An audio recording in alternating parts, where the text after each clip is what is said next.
fils de Galileo, un gagnant du Sandown Classic à 2 reprises au niveau groupe 2, mais aussi de la GRA Cup, entre autres. Il s'est déjà distingué par plusieurs de ses produits qui ont gagné cette année. Hein, et on rappelle que le Taj Mahal avait sa première génération de 2 ans à se produire en compétition cette année. Donc, parmi les prétendants de Taj Mahal, il y a eu Zamindi, qui est une anglo arabe par Zamucho.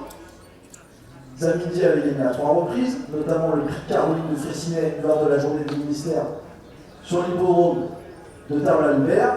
Et si je ne dis pas de bêtises, le jockey n'était autre que Clément Cadel, qui est ici à pousser le fils de cette Zebedi, qui a eu plusieurs produits. C'est son 3e Zebedi. Il y a eu aussi Zarnaker, un fils de Cat Junior, et Zarek, un fils de Shrek qui n'est pas pour eux.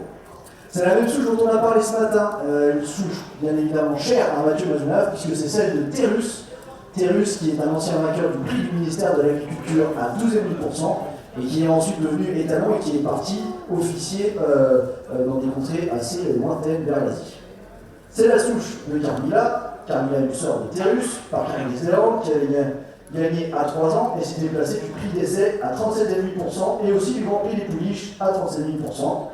On peut aussi parler de Ferdinand, gagnant à une reprise en plat et placé de plusieurs bonnes courses, comme à 2 reprises dans le prix André Larouille sur l'hippodrome de Dax. C'est une souche apparentée au pur sang aussi, hein, puisqu'on rappelle,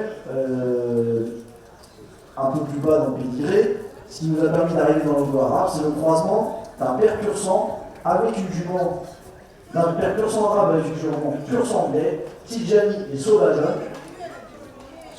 qui est issu de la même souche que l'Encastrian, un vainqueur du prix Gallon, qui est ensuite devenu étalon.